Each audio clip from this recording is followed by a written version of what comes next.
வணக்கம். பரபரப்பு மீடியா செய்திகளுக்காக நான் நிரோஷன். சிரியாவில் பஷார் அசாத்தின் ஆட்சியின் சரிவு ஒரு சகாப்தத்தின் முடிவை குறிக்கிறது. 5 தசாப்தங்களுக்கும் மேலாக அசாத் வம்சம் சிரியாவை ஆட்சி செய்து ஈரானுக்கு ஒரு முக்கியமான கூட்டாளியாகவும் இஸ்லாமிய எதிர்ப்பின் அச்சு என்று அழைக்கப்படும் ஈரானிய கூட்டணிக்கு ஒரு மூலக்கல்லாகவும் இருந்தது. இப்போது சிரிய ஆட்சியின் வீழ்ச்சியுடன் மத்திய கிழக்கு மிகவும் வித்தியாசமான சூழ்நிலைக்குள் நுழைகிறது.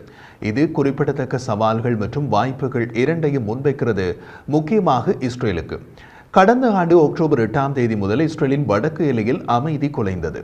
ஈரானால் தூண்டிவிடப்பட்டு ஹெஸ்புல்லா லெபனானில் இருந்து தாக்குதலை நடத்த தொடங்கியது. அதன் பின் ஈரானிய உத்தரவில் தாக்குதலை அதிகரித்தது. ஹமாஸை தகர்ப்பதில் ஐடிஎஃப் ஈடுபட்டு கொண்டிருந்த போது காசா மீதான இஸ்ரேலின் கவனத்தை திசை திருப்புவதற்கு ஹெஸ்புல்லா முயன்றது. அதுவே அந்த இயக்கத்திற்கு எமனாக மாறி இறுதியில் அமெரிக்காவின் அனைத்து நிபந்தனைகளையும் ஏற்று போர் நிறுத்தம் செய்ய வேண்டிய சூழ்நிலைக்கு தள்ளிவிட்டது. ஹெஸ்புல்லாவின் மூலோபாய கணிப்புகள் எப்போதும் டெஹ்ரானில் உள்ள அதன் எஜமானின் ஆதரவை நம்பியிருந்தது. ஆனால் அந்த ஆதரவுக்கு அவசியமானது ஈரானை சிரியா வழியாக லெபனானுடன் இணைக்கும் தரைப்பாலம். அதில் தான் ஹெஸ்புல்லாவுக்கு ஆயுதங்கள் போய்க் கொண்டிருந்தது. அசாத்தின் ஆட்சி போய்விட்டதால் அந்த தரைப்பாலம் சிதைந்து ஹெஸ்புல்லா திடீரென மாற்றப்பட்ட போர்க்களத்தை இப்போது எதிர்கொள்கிறது. ஈரானை பொறுத்தவரை அசாத்தின் ஆட்சியின் கீழ் சிரியா ஒரு கூட்டாளியை விட அதிகமாக ஒரு உயிர் நாடியாக இருந்தது. டெஹ்ரானின் டமாஸ்கஸ் உறவு ஹெஸ்புல்லாவுக்கு மேம்பட்ட ஆயுத அமைப்புகளை தடையின்றி மாற்றுவதற்கு மட்டுமல்ல, ஈரானிய ஆயுதங்களை சிரியாவில் வைத்து தயாரிக்கவும் வழிவகை செய்து கொடுத்தது. அசாத் ரஷ்யாவுக்கு தப்பியோடியதுடன் இஸ்ரேலிய விமானங்கள் ஈரானிய ஆயுத தயாரிப்பு வசதிகள் அனைத்தையும் இப்போது தரைமட்டமாக்கிவிட்டன. சிரியாவில் ஆட்சி அதிகாரம் இஸ்லாமிய சன்னி பிரிவு இயக்கங்களின் கைகளுக்கு போய்விட ஈரானின் உயிர் நாடியான தளம் இழக்கப்பட்டு விட்டது. இந்த அச்சு ஈரானுக்கு சிரியாவின் பெரும் பகுதி எங்கும் அதிகாரத்தை வழங்கும் திறனை அளித்தது. இஸ்ரேலை சுற்றி வளைக்க ஹெஸ்புல்லாவின் ஆயுத களஞ்சியத்தை வலுப்படுத்தியது. இப்போது டமாஸ்கஸின் வீழ்ச்சி ஹெஸ்புல்லாவை ஈரானிடமிருந்து தனிமைப்படுத்துகிறது. ஹெஸ்புல்லாவை இஸ்ரேலின் ஒரு மிகப்பெரிய அச்சுறுத்தலாக இனியும் வளர்க்க முடியாத சூழ்நிலையை ஈரானுக்கு ஏற்படுத்துகிறது. சிரியாவின் தளவாட மற்றும் மூலோபாய ஆழமில்லாமல் ஏற்கனவே இஸ்ரேலிய விமான தாக்குதல்களால் சிதைக்கப்பட்டு ஹெஸ்புல்லாவின் ஆயுத குவியலை நிரப்புவதற்கான ஈரானின் திறன் கடுமையாக கட்டுப்படுத்தப்படுகிறது. ஹெஸ்புல்லாவின் உள்கட்டமைப்பு லெபனான் மற்றும் சிரியா இரண்டிலும் ஐடிஎஃபால் இடைவிடாமல் குறிவைக்கப்பட்டுள்ளது. மேலும் அசாத்தின் ஆட்சியின் இழப்பு அதன் கவசத்தில் விரிசல்களை ஆழமாக்குகிறது.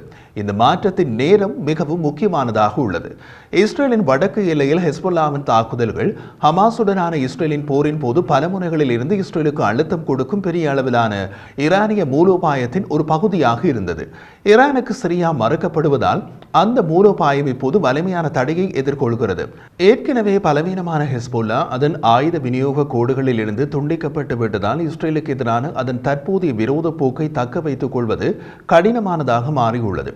அசாத்தின் வீழ்ச்சிக்கு ஈரானின் பதில் நடவடிக்கைக்கு தேர்வுகள் பெரிதாக கிடையாது. ஒருபுறம் டெஹ்ரான் தனது பிராந்திய நிலையை ராஜதந்திரத்தின் மூலம் உறுதிப்படுத்த முற்படலாம். அரபு நாடுகளுடன் ராஜதந்திர உறவுகளை மேம்படுத்த முயற்சிக்கலாம். ஆனால் பலமற்ற ஈரானுடன் கைகுலுக்க வேண்டிய அவசியம் அநேக அரபு நாடுகளுக்கு இல்லை. காரணம், ஈரான் பொருளாதார ரீதியாகவும் அரசியல் ரீதியாகவும் ஓரங்கட்டப்பட்டுள்ளது. சிரியாவின் இழப்பு மத்திய கிழக்கில் அதன் செல்வாக்கை குறைக்கிறது. அமெரிக்காவுடனும் அரபு நாடுகளுடனும் சாத்தியமான பேச்சுவார்த்தைகள் நேரத்தை வாங்குவதற்கு ஒரு வழியை வழங்கலாம். ஆனால் ஈரானின் கஷ்டகாலம் எதிர்த்தரப்புக்கு தலைவராக டொனால்ட் ட்ரம்ப் இருக்க போகிறார். அவர் ஏற்கனவே ஈரானின் அணுசக்தி ஒப்பந்தத்தை தூக்கி எறிந்தவர். காசாவிலிருந்து பெய்ரூட் வரையிலான ஈரானின் ஆதரவு இயக்க நெட்வொர்க்கின் சரிவு இஸ்ரேல் மற்றும் அமெரிக்காவை தடுக்க டெஹ்ரானுக்கு குறைவான தேர்வுகளையே விட்டுச் செல்கிறது. ஈரானின் இந்த இழக்கப்பட்ட மூலோபாயம் வரவிருக்கும் மாதங்களில் இஸ்ரேலிய மற்றும் சர்வதேச கொள்கை வகுப்பாளர்களுக்கு ஒரு முக்கியமான காலகட்டமாக ஆக்குகிறது. அவர்களால் ஈரான் தொடர்பான கடினமான முடிவுகளை எளிதாக எடுக்க வைத்திருக்கிறது. இஸ்ரேலை பொறுத்தவரை அசாத்தின் வீழ்ச்சி ஒரு மூலோபாய வெற்றி. உடனடி பலன் தெளிவாக உள்ளது. ஹெஸ்புல்லாவுக்கு ஈரானின் ஆயுத கடத்தல் முறிவு இஸ்ரேலிய பாதுகாப்புக்கு ஒரு முதன்மை அச்சுறுத்தலை இல்லாது செய்கிறது. ஆனால் சிரியாவின் சரிவு புதிய நிச்சயமற்ற தன்மைகளையும் அறிமுகப்படுத்துகிறது. மறுபக்கத்தில் சிரியாவில் அசாத் ஆட்சி கவிழ்ந்து HTS எனப்படும் ஹயாத் டக்ரீர் அல் ஷாம் மற்றும் பிற சன்னி மதப்பிரிவு இயக்கங்களின் எழுச்சி இஸ்ரேலின் சிறிய எல்லையில் அச்சுறுத்தலை குறைக்கிறது. இந்த சன்னி பிரிவு இயக்கங்கள் ஈரானுக்கு விரோதமாக இருந்தாலும் அவை இஸ்ரேலின் நட்பு வளையத்தில் இல்லை. தெற்கு சிரியாவில் உள்ள சன்னி மத பிரிவுகள் இயக்கங்களின் அமெரிக்க தொடர்புகள் இஸ்ரேலுக்கு பாதுகாப்பு. சிரியாவில் உள்ள அதிகாரவற்றிடம் குழப்பத்தை பயன்படுத்திக் கொள்ள ஆர்வமுள்ள தீவிரவாத பிரிவுகளை ஈர்க்கக்கூடும். IS இயக்கம் பலவீனப்பட்ட போனாலும் அது சிரியாவுக்குள் உள்ளது. இதனால் இஸ்ரேல் புதிய கணிக்க முடியாத தரப்புகளின் அச்சுறுத்தலை தம்மை தயார்படுத்த வேண்டிய கட்டாயம் ஏற்படும். வடக்கு சிரியாவில் துருக்கியின் வளர்ந்து வரும் செல்வாக்கு அங்கு ஏற்பட்டுள்ள மற்றொரு மாற்றம். STS ஒரு துருக்கி ஆதரவு இயக்கம் என்பதால் துருக்கியின் மூலோபாய நிலை சிரியாவில் உயர்கிறது. துருக்கி நீண்ட காலமாக வடக்கு சிரியாவை மூலோபாய ஆர்வத்தின் ஒரு பகுதியாக கருதுகிறது. அதன் லட்சியங்கள் இப்போது இஸ்ரேலிய மற்றும் ஈரானிய முன்னுரிமைகளுடன் மோதலாம்.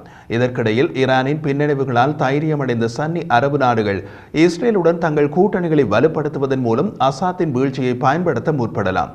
இந்த முன்னேற்றங்கள் மத்திய கிழக்கு பகுதியில் விரைவான நில அதிர்வு மாற்றத்திற்கான சாத்தியத்தை தெளிவாக காட்டுகிறது. அசாத்தின் வீழ்ச்சி ஒரு சர்வாதிகாரத்தின் முடிவு மட்டுமல்ல, இது பிராந்திய வரலாற்றில் ஒரு புதிய அத்தியாயத்தின் ஆரம்பம். இஸ்ரேலுக்கு இந்த தருணம் அதன் வடக்கு பாதுகாப்பு நிலப்பரப்பை மறுவடிவமைக்க ஒரு வாய்ப்பை வழங்குகிறது. ஈரானின் இஸ்லாமிய எதிர்ப்பு நச்சு மறுக்க முடியாத விதத்தில் பலவீனமடைந்துள்ளது. ஆனால் டெஹ்ரான் ஆட்டத்திலிருந்து வெளியேறவில்லை. ஈரான் பின்வாங்கினாலும் மறுபரிசீலனை செய்தாலும் அதன் அணுசக்தி அபிலாஷைகளை அதிகரிக்குமா என்பது பிராந்தியத்தின் எதிர்காலத்தை வடிவமைக்கும். அதே நேரத்தில் ஈரானின் அணுசக்தி அபிலாஷைகளுக்கு மிகப்பெரிய முட்டுக்கட்டையாக டொனால்ட் ட்ரம்ப் காட்சிக்குள் வருகிறார். தடாலடி முடிவெடுக்கும் ட்ரம்ப் டெஹ்ரானின் அணுசக்தி அபிலாஷைகளை தாக்கி இஸ்ரேலுக்கு பச்சை கொடி காட்டக்கூடியவர். மொத்தத்தில் இஸ்ரேல் மீது ஈரான் தொடங்கிய போர் ஈரானியை பாரதூரமாக முடக்கிவிட்டது.